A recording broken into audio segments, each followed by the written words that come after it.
Hello my dear student. आज हम पढ़ेंगे ऑर्डर ऑफ मैग्नीट्यूड के बारे में। पैरेलैक्स मेथड क्या होता है उसके बारे में।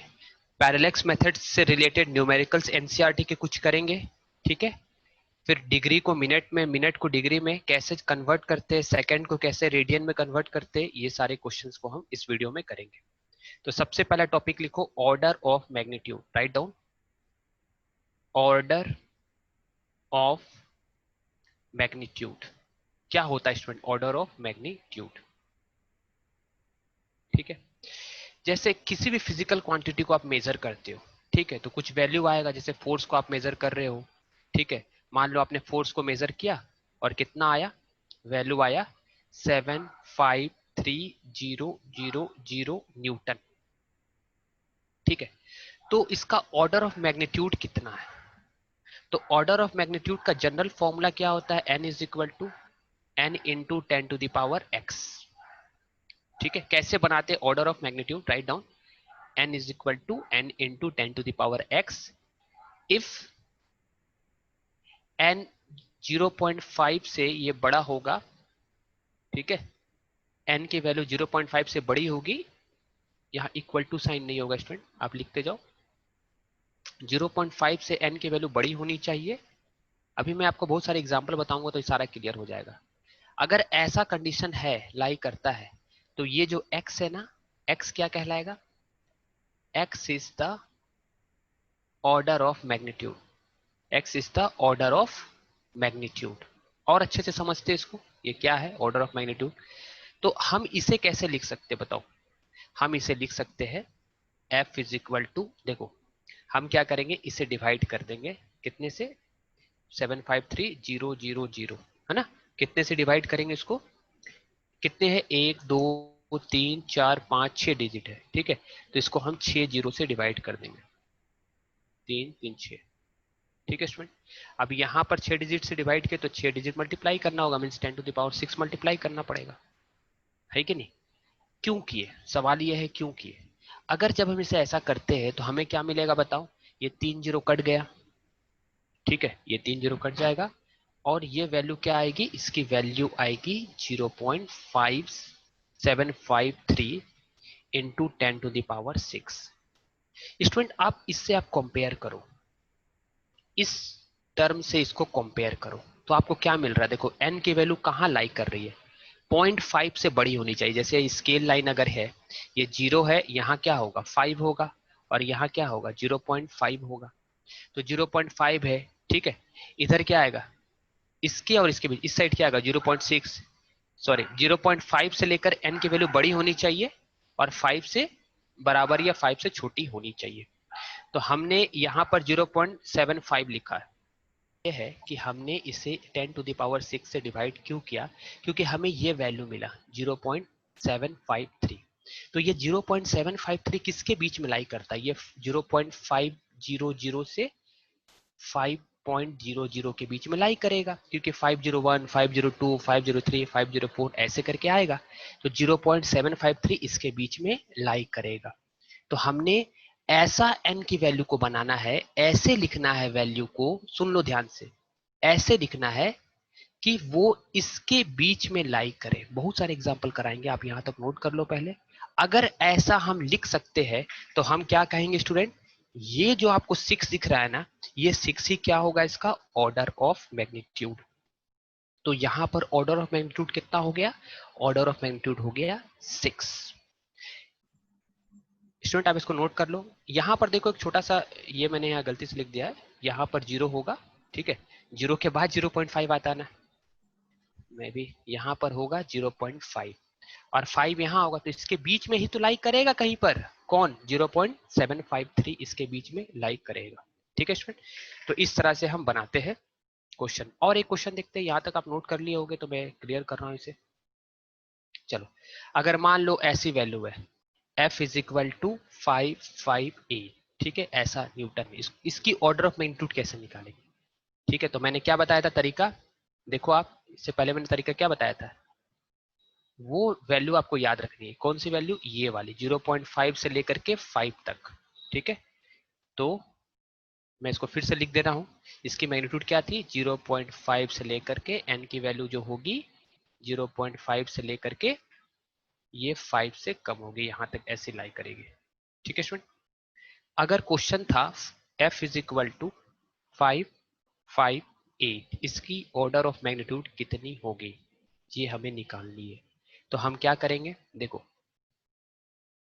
5.58 तो नहीं ले सकते क्योंकि 5 तक ही लेना है, 5 के बराबर या 5 तक ही लेना है। तो 5.58 अगर लेंगे तो 5 से बाहर चला जाएगा, इसलिए हमें इसको क्या करना पड़ेगा, 1000 से डिवाइड करना पड़ेगा। तो हम 1000 से डिवाइड करेंगे तो 1000 से मल्टीप्लाई भी करना पड़ेगा। 1000 मतलब क्या, 3 जीरो नीचे तो 3 जीरो ऊपर। 10 का पावर 3 का मतलब क्या होता है, एक लिख करके 3 जीरो, है कि नहीं। तो इसकी वैल्यू क्या आ गई, इसकी वैल्यू आ गई, जब इससे इसको डिवाइड करेंगे तो ये मिलेगा 0.558 इंटू 10⁻3। तो इसकी ऑर्डर ऑफ मैग्नीट्यूड कितनी हो गई, इसकी ऑर्डर ऑफ मैग्नीट्यूड हो गई 3। इस तरह से निकालते हैं ऑर्डर ऑफ मैग्नीट्यूड। ठीक है स्टूडेंट, तो आपको ये चीज समझ में आ गया होगा ऑर्डर ऑफ मैग्नीट्यूड कैसे निकालते। मैंने 10 के पावर 2 से क्यों नहीं डिवाइड किया, क्योंकि 2 से डिवाइड करते तो 5.58 आता। क्या n इसके बीच में लाई कर रहा है, n की वैल्यू तो देखो 0.5 से लेकर 5 के बीच में होनी चाहिए। तो ये तो 5.58 इसके बाद आ जाएगा ना, इसलिए हमें 3 जीरो से डिवाइड करना पड़ा। एक और क्वेश्चन लेते हैं स्टूडेंट।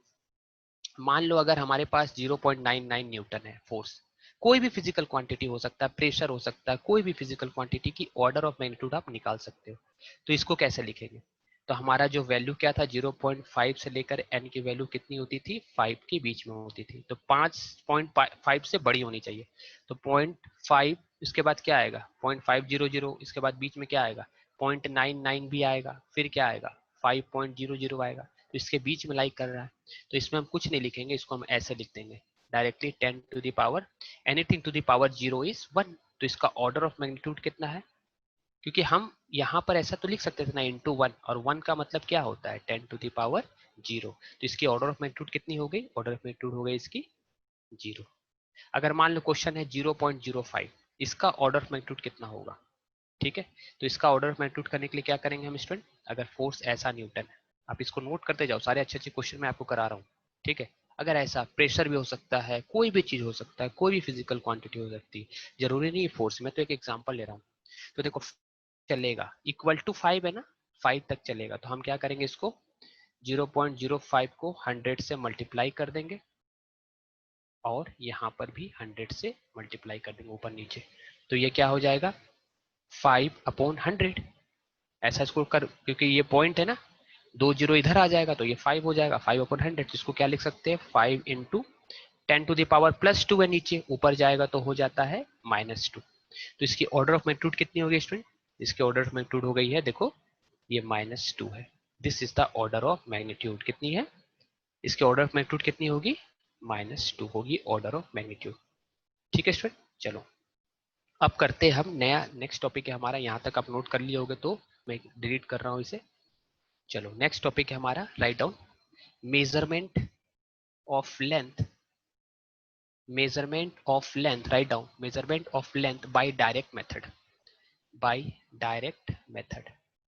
मेजरमेंट करेंगे डायरेक्ट मेथड का। डायरेक्ट मेथड का मतलब क्या होता है, जैसे लेंथ का मेजरमेंट करना, मेजरमेंट ऑफ किसका कर रहे हैं, लेंथ का। आखिर लेंथ क्या होता है, जैसे स्पेस में दो पॉइंट है, पॉइंट ए पॉइंट बी, इसके बीच का अगर आपको दो पॉइंट मालूम है तो आप इसके बीच का डिस्टेंस को लेंथ कहते हो। यहां से यहां तक ए से बी तक की पॉइंट के बीच का डिस्टेंस को क्या कहोगे, एल कहोगे। लेंथ एक्चुअली में है क्या, अगर आपको दो पॉइंट मालूम है तो उसके बीच का डिस्टेंस आप निकाल सकते हो, और वही डिस्टेंस को ही क्या कहते हैं, लेंथ कहते हैं। बहुत इंपॉर्टेंट बात है, आपको दोनों पॉइंट मालूम होनी चाहिए। तो इससे इससे जो मेजरमेंट करोगे वो मेजरमेंट क्या कहलाएगा, डायरेक्ट मेथड। बहुत बार ऐसा भी होगा जब आपको एक छोर तो मालूम है, दूसरा छोर काफी दूर है, जैसे अर्थ से प्लानेट तक की, दूसरे प्लानेट तक की डिस्टेंस को आप मेजर कर सकते हो, लेकिन प्लानेट तक तो तुम धागा लेकर के या कोई चीज लेकर के थोड़ी जा सकते हो, नहीं जा सकते हो, काफी दूर है वो। ठीक है स्टूडेंट, तो आपको एक पॉइंट मालूम है और दूसरा पॉइंट मालूम नहीं है, तो आपको क्या करना पड़ेगा, इनडायरेक्ट मेथड यूज करना पड़ेगा। कौन सा मेथड यूज करना पड़ेगा, इनडायरेक्ट मेथड। याद रखना इनडायरेक्ट मेथड में एक पॉइंट मालूम होता है, दूसरा मालूम नहीं होता है, उसमें हम थोड़ा सा मैथमेटिक्स का यूज करेंगे और आपको बहुत ही क्लियरली ये चीज को हम समझा देंगे। ठीक है स्टूडेंट, तो चलो नेक्स्ट है स्टूडेंट, है स्टूडेंट। Next write down. इसके बाद आप ये हमारा हो रहा है डायरेक्ट मेथड। तो डायरेक्ट मेथड तीन तरह से आप कर सकते हो। पहला है मीटर स्केल। मीटर स्केल की हेल्प से आप कर सकते हो। मीटर स्केल तो पता ही है, मीटर से आप लेंथ मेजर करके कर सकते हो। दूसरा होता है वर्नियर कैलिपर। ठीक है, वर्नियर कैलिपर। ठीक है, ये आपको स्कूल में आपके प्रैक्टिकल में लैब में ये सारी चीज करवाई जाएगी। मेजरमेंट कम को भी 0.01 को भी आप मेजरमेंट कर सकते हो। तो आप तीसरा होता है स्क्रू गेज। स्क्रू गेज, इसकी भी हेल्प से आप ये सारे मेजरमेंट किस में आते हैं स्टूडेंट? ये सारे मेजरमेंट आते हैं डायरेक्ट मेथड में। डायरेक्ट मेथड में आपको क्या मालूम होता है? फर्स्ट पॉइंट और लास्ट पॉइंट आपको मालूम होता है। ठीक है, अब हम पढ़ेंगे इनडायरेक्ट मेथड। ठीक है स्टूडेंट, आप कॉपी कर लो यहां तक। ठीक है स्टूडेंट, चलो टॉपिक लिखो indirect method of. Indirect method से हम कैसे लेंथ को मेजर करेंगे, इनडायरेक्ट मेथड से लेंथ का मेजरमेंट कैसे होता है। ठीक है स्टूडेंट, तो सबसे पहला टॉपिक लिखो ट्रायंगुलर मेथड। सबसे पहला है ट्रायंगुलेशन। Triangulation method. ठीक है स्टूडेंट, ट्रायंगुलेशन मेथड के बारे में हम पढ़ेंगे। तो इसमें क्या है, देखो जैसे ये एक बहुत बड़ी हाइट है, ठीक, और ये एक पहाड़ है, मतलब एक ट्री है, चाहे कुछ भी है, एक माउंटेन है, और इससे कुछ दूरी पे आप खड़े हो, यहाँ पर काफी दूरी पे आप खड़े हो। आपको इसकी हाइट मेजर करनी है। तो आप इसकी हाइट कैसे मेजर करोगे स्टूडेंट? तो इसके लिए एक इंस्ट्रूमेंट होता है जिसको बोलते हैं सेक्सटेंट। ठीक है, ये इंस्ट्रूमेंट क्या होता है जिससे हम, ठीक है, एंगल ऑफ एलिवेशन निकाल सकते हैं। ये एक इंस्ट्रूमेंट है स्टूडेंट, एक ऐसा इंस्ट्रूमेंट है जिससे आप एंगल ऑफ एलिवेशन निकाल सकते हो। मतलब यहाँ इसको अर्थ पे रखोगे और इस पॉइंट को टारगेट करोगे तो आपको यहाँ की एंगल निकल जाएगी। एंगल ऑफ एलिवेशन किसको कहते हैं स्टूडेंट? ये देखो मैं जो जोड़ रहा हूँ ना, इससे जो आपने 10th में पढ़ा था हाइट एंड डिस्टेंस में, ये एंगल आप निकाल सकते हो, थीटा। इसको बोलते हैं एलिवेशन। तो ये एक ऐसा इंस्ट्रूमेंट है जिससे हम क्या निकाल सकते हैं? Write down angle of elevation. ठीक है स्टूडेंट, एंगल ऑफ एलिवेशन आप निकालते हो with the help of instrument sextant. ठीक है, अब देखो, अच्छा आप कितनी दूरी पे उस पहाड़ से खड़े हो, ये जो हाइट है इसकी हाइट आपको निकालनी है। अब तुम कैसे जाओगे यहाँ से? इसकी हाइट निकालना बहुत टफ प्रोसेस हो गया। लेकिन तुम ये तो मेजर कर सकते हो लीनियर डिस्टेंस यहाँ से यहाँ तक कितनी है। मान लो ये डिस्टेंस अगर x है, ठीक है, आपके पास थीटा की वैल्यू है, तो आप टेन थीटा का फॉर्मूला क्या जानते थे? Tan theta is equal to perpendicular by base. ठीक है, थीटा के अपोजिट वाले साइड को क्या बोलते हैं? ये थीटा है, थीटा के जो जस्ट अपोजिट है उसको परपेंडिकुलर बोलते हैं। ठीक है, और जिस पर थीटा है उसको बेस बोलते हैं। तो h बाई एक्स, थीटा की वैल्यू मालूम है, थीटा की वैल्यू से पुट करेंगे, लॉग टेबल का हेल्प से हम ये वैल्यू निकाल लेंगे। h निकालनी रहेगी, x तो आप मेजर कर लोगे चल फिर करके। ठीक है, तो यहाँ पर बिना इनिशियल पॉइंट और फाइनल पॉइंट का हेल्प से ही आपने क्या निकाल दिया? इसकी हाइट निकाल ली, क्योंकि इस पे हाइट पे जाना थोड़ा इम्पॉसिबल चीज था, नहीं जा सकते थे, थोड़ा टफ था। तो आप ये ट्रायंगुलेशन मेथड भी यूज कर सकते स्टूडेंट। ठीक है, तो यहां तक आप नोट कर लो पहले।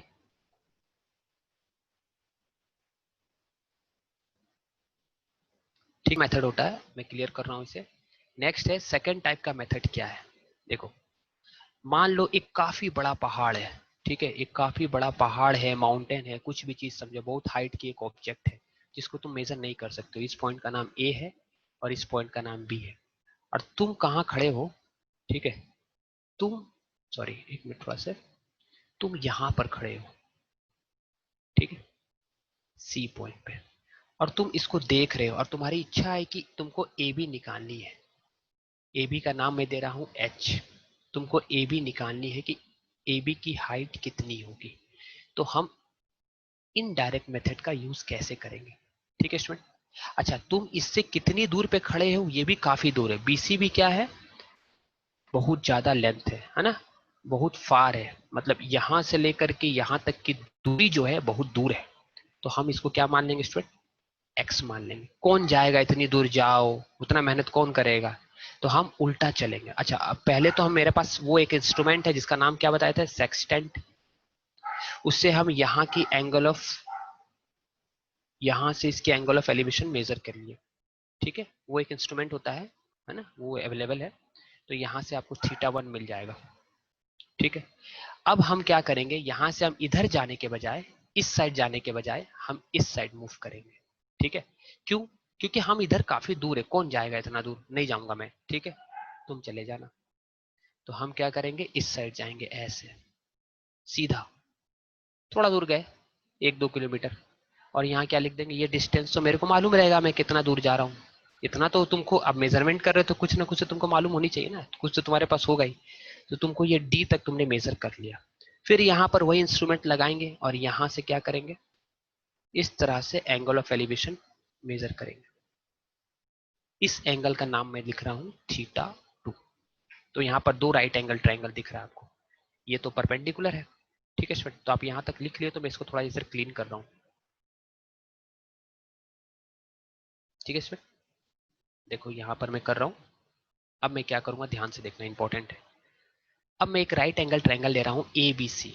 इन right angle triangle, A B C, A B C में कॉट थीटा क्या होता है इसमें, कॉट, कॉट ले रहा हूँ, टैन नहीं ले रहा हूँ। क्यों ले रहा हूँ बताऊंगा। कॉट θ1 क्या होगा, ए बी सी ये वाला है, ये ए है, ये बी है और ये सी है, ठीक है। ए बी सी है तो कॉट θ1 क्या होगा, कॉट थीटा का मतलब होता है बेस अपॉन परपेंडिकुलर।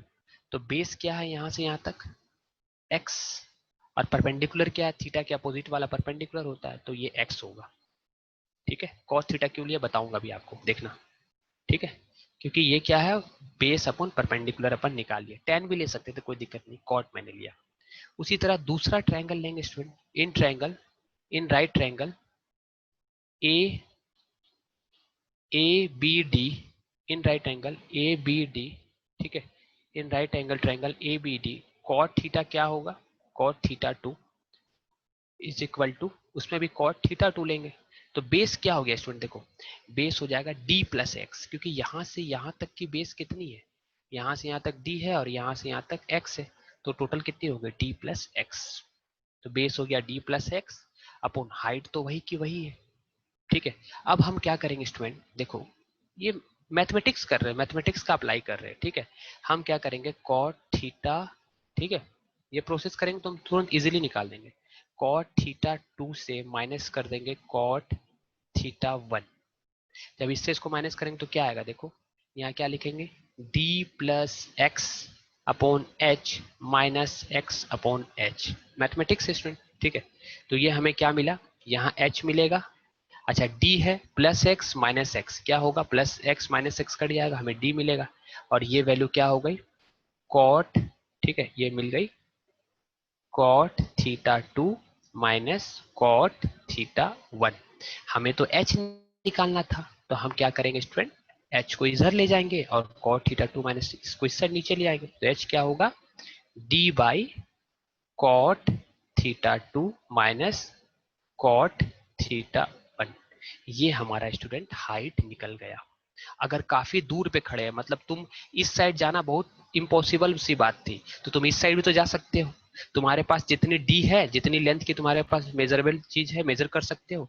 ये डी की वैल्यू अगर मालूम है, सेक्सटेंट तुम्हारे पास है, तो ये θ1 θ2 तुम निकाल लोगे, इसकी जगह ये वैल्यू पुट करके एक न्यूमेरिकल वैल्यू हाइट इसकी मैथमेटिक्स से, ठीक है, ट्रिग्नोमेट्री का हेल्प से और ये सिंपल मैथमेटिक के हेल्प से हम इसे निकाल लेंगे।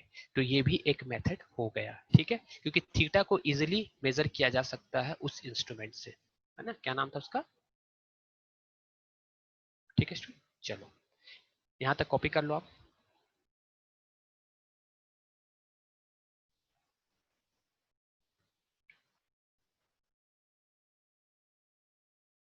चलो स्टूडेंट मैं क्लियर कर रहा हूँ इसे, आप वीडियो को पॉज करके भी लिख सकते हो।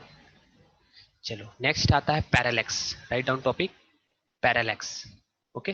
पैरालेक्स क्या होता है, PARA स्टूडेंट। पैरालेक्स से पहले मैं कुछ न्यूमेरिकल्स करा देता हूँ आपको, ठीक है, उसके बाद हम पैरालेक्स करेंगे, ठीक है, क्योंकि वीडियो काफी लंबा हो जा रहा है, ऑलरेडी 21 मिनट्स हो चुके हैं। तो पैरालेक्स तो बहुत अच्छा टॉपिक है, इसको बहुत अच्छे से पढ़ेंगे। तो अभी कुछ हम इंपॉर्टेंट न्यूमेरिकल्स आपको करा देते हैं NCERT के, ठीक है। राइट डाउन स्टूडेंट, ठीक है। क्योंकि कोई भी चीज करना है तो स्टार्ट करना है तो पूरा उसको अच्छे से करना है। तो पैरालेक्स एक बहुत अच्छा टॉपिक है, बड़ा टॉपिक है, तो उसको हम अभी थोड़ी देर में करेंगे, चाहे नेक्स्ट वीडियो में करेंगे, देखते हैं अगर टाइम होता है तो। Write down question, calculate the, NCERT question ये, कैलकुलेट द एंगल, क्योंकि इसमें भी टाइम लगेगा स्टूडेंट, है ना। Calculate the angle of 1 degree, comma 1 minute and 1 second. देखो 1 मिनट को ऐसे लिखते हैं, 1 लिख करने के बाद ऐसे ऊपर डैश देना, इसको 1 मिनट बोलते हैं। और ये 1 लिखने के बाद इसको डबल करते, इसको सेकंड कहते हैं, ठीक है स्टूडेंट। ये बात आप याद रखना है। हमें क्या करना है, क्वेश्चन क्या है कि हमें कैलकुलेट करना है angle, calculate the angle of 1 degree 1 minute and 1 second in radian, in radian, ठीक है स्टूडेंट, ठीक है। देखो कोई भी चीज पढ़ना है तो अच्छे से पढ़ना है ना, मतलब पूरे कॉन्सेप्ट के साथ साथ, ताकि आपको कोई दिक्कत नहीं हो। क्योंकि एनसीईआरटी जो अच्छे से रिफर करता है स्टूडेंट, जो भी अच्छे से एनसीईआरटी को रिफर करता है तो उससे प्रॉब्लम नहीं होती है। जेडब्ल्यू और नीट में उसी के लेवल के ही क्वेश्चन आते हैं, तो अपन एनसीईआरटी के सारे क्वेश्चन कर लेंगे, ठीक है। तो ये क्वेश्चन एनसीईआरटी का अच्छा स्टैंडर्ड क्वेश्चन है। 1 डिग्री को, 1 मिनट को और 1 सेकंड को आपको रेडियन में चेंज करना है। तो कुछ इंपॉर्टेंट चीज आपको याद रखनी पड़ेगी स्टूडेंट, ये तो आप याद ही कर लेना, लिख लो। 360 डिग्री का मतलब होता है 2 पाई, ठीक है। 360 डिग्री का मतलब क्या होता है, 2 पाई। तो 1 डिग्री का मतलब क्या होगा, 1 डिग्री का मतलब होगा 2 पाई बाई 360 रेडियन। 360 का मतलब, डिग्री का मतलब होता है 2 पाई रेडियन। ये बात आप याद रखना, ठीक है। 360 जैसे आप थोड़ा सा मैं विजुलाइज करा दे रहा हूँ आपको, ठीक है। जैसे 360 क्या होगा, ए यहाँ से घूम करके यहीं आया ऐसे, तो ये पूरा रोटेट किया तो एंगल कितना हुआ 360। और सरकमफ्रेंस कितना होता है 2 पाई, मतलब कितना एंगल, रेडियन कितना कवर किया 2 पाई। यहाँ से यहाँ तक पाई होता है 180 डिग्री, यहाँ से यहाँ क्या होता है पाई 180 डिग्री, 270 डिग्री, 380 डिग्री। ये बात आप बिल्कुल याद रखना, बहुत इंपॉर्टेंट है, ठीक है। ये तो अभी स्टार्टिंग इसलिए आपको बताया जा रहा है, आगे नहीं बताया जाएगा। तो 1 degree is equal to 2 pi by 3 radian, ठीक है स्टूडेंट। अब हम कन्वर्ट करते हैं एक एक करके। देखो सबसे पहला क्या है, सबसे पहला है हमारा 1 डिग्री। तो 1 डिग्री को आप रेडियन में कैसे कन्वर्ट करोगे, इसकी वैल्यू क्या आएगी, इसकी वैल्यू आएगी 2 पाई बाई 360। तो 1 डिग्री इज इक्वल टू 2 पाई, पाई को इससे कैंसिल करोगे तो 180 आएगा। अब इसको सॉल्व कैसे करेंगे, 3.14 होता है अप्रोक्सीमेटली, ये 180 हो गया, ठीक है स्टूडेंट। यहाँ पॉइंट हटेगा तो ये क्या हो जाएगा, 2 जीरो और आ जाएगा। तो आप देखो न्यूमरेटर कैसा है, 314/1800, ठीक है, 3 जीरो है तो न्यूमरेटर तो छोटा हो गया, ठीक है। तो पॉइंट में आंसर आएगा। तो हम क्या करेंगे, अपने मन से यहाँ पर इससे न्यूमरेटर को बड़ा कर देंगे। तो न्यूमरेटर को बड़ा करने के लिए क्या करना पड़ेगा, दोनों साइड मल्टीप्लाई करना पड़ेगा। देखो यहाँ 3 डिजिट तक है, यहाँ तक 3 डिजिट तक है, 2 और ऐड कर देंगे। तो यहाँ पर 100 कर दिए, ठीक है, 100 कर दिए, तो यहाँ भी 100 करना पड़ेगा। तो ये क्या हो गया, 31400/18000 इंटू 10 टू दी पावर कितना हो जाएगा स्टूडेंट, ये +2 था, ऊपर जाएगा तो -2 हो जाएगा, है कि नहीं स्टूडेंट, ये -2 हो जाएगा। अब देखो ये और ये कट गया, ठीक है। अब आपको इससे डिवाइड करना, तो डिवाइड करना तो आसान है, 180 से 3, ये अप्रोक्सीमेटली आएगा क्योंकि 22/7 होता है पाई की वैल्यू। हमने राउंड ऑफ करके कितना लिखा है 3.14, तो आपको अप्रोक्सीमेटली आंसर आएगा। पूरा परफेक्ट आंसर लाने के लिए आपको लॉग टेबल का यूज करना पड़ता है इसमें, ठीक है। तो आप इसको अगर डिवाइड करोगे, ये भी गलत नहीं होगा, इससे आप डिवाइड करोगे तो क्या होगा, 18 1 18, ये कितना होगा 9 10 11, 3 होगा और यहाँ से आएगा 1, ठीक है।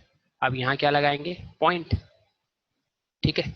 तो 18, ये 130 हो गया। आप 18 7 जा कितना होगा देख लो, 8 7 जा 56, ठीक है, 7 जा 7, 8 10 11 12, 126 हो रहा है। तो यहाँ क्या लिखेंगे 1, 18 7 जा 126, ठीक है स्टूडेंट, है ना। इस तरह से डिवाइड करेंगे तो ये कितना आएगा, यहाँ आ गया 4 और इस साइड से आ गया, मतलब यहाँ से तो कैरी ले लिया तो ये 0 आ गया। अब अपन क्या लिख सकते हैं, यहाँ पर 0 लिख सकते हैं, ठीक है। एक और जीरो लिखने के लिए यहाँ जीरो लिखना पड़ेगा। तो आप अप्रोक्सीमेटली जब इसे आप डिवाइड करोगे, ठीक है, तो आंसर कितना आ रहा है, ये आ रहा है 1.70 अप्रोक्सीमेटली इंटू 10⁻⁻²। ठीक है स्टूडेंट, इस तरह से देखो मैंने 3.14 की जगह में मैंने 22/7 की जगह में 3.14 लिया था। तो आप अप्रोक्सीमेटली ऐसा आंसर लिख सकते हो।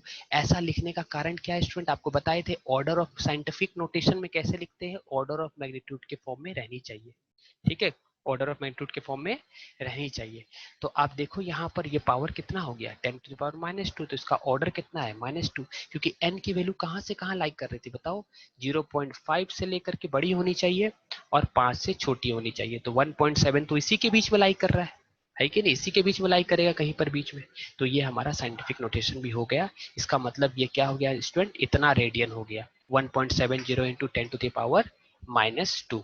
ठीक है स्टूडेंट, अब बिल्कुल याद रखना ये चीज को कैसे कन्वर्ट करते हैं स्टूडेंट। मैं फिर से बता रहा हूं आपको, 1 डिग्री को कैसे कन्वर्ट किया गया, मतलब इसको 3.14 लिखेंगे, यहाँ 180 था और ये पॉइंट से यहाँ 100 हो गया, तो 314 हो गया इंटू 100 हो गया। अपने मन से 100 क्यों मल्टीप्लाई किया गया स्टूडेंट, आप खुद सोचो, न्यूमरेटर छोटा था, न्यूमरेटर को बड़ा करना पड़ेगा तो इजीली डिवाइड हो जाएगा, तो इसको बड़ा किए और ये बेचारा छोटा हो गया तो इससे इसको डिवाइड कर दिया, और ये 10⁻² था, ऊपर जाकर के 10⁻⁻² हो गया। ये दोनों का मल्टीप्लाई कर देंगे तो ये 314। ऐसे करके ही क्वेश्चन को सॉल्व करते हैं। आप इसको नोट कर लो स्टूडेंट, टाइम कम है।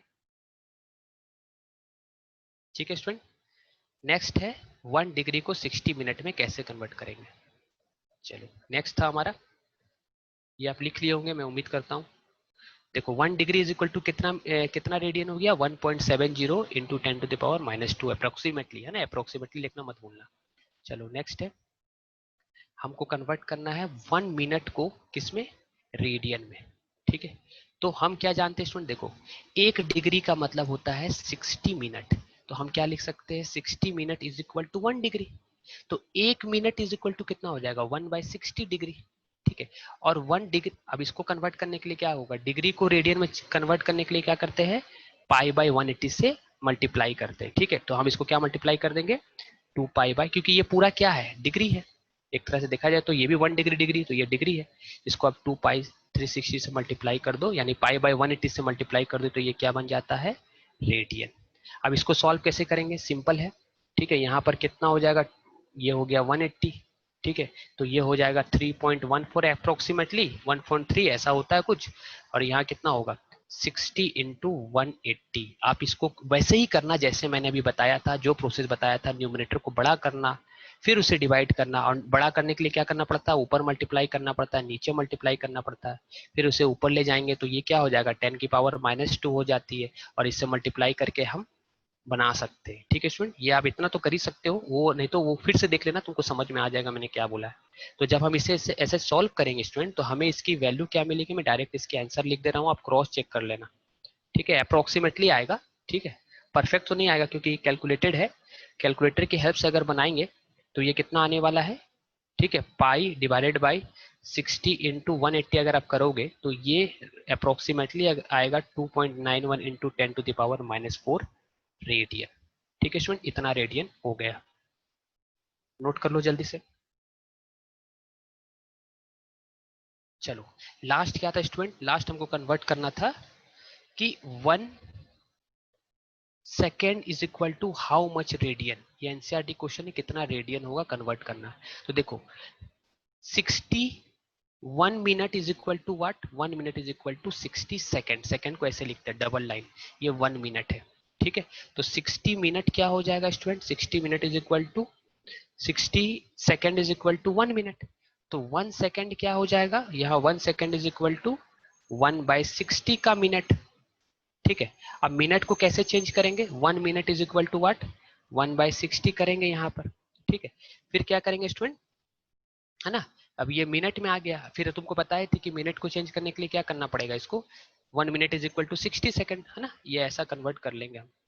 ठीक है, चलो मैं इसको अच्छे से कर दे रहा हूँ, फिर से एक बार अच्छे से बना रहा हूँ। देखो अपने को कन्वर्ट करना था 1 मिनट को चेंज करना है, 1 सेकेंड को चेंज करना है रेडियन में।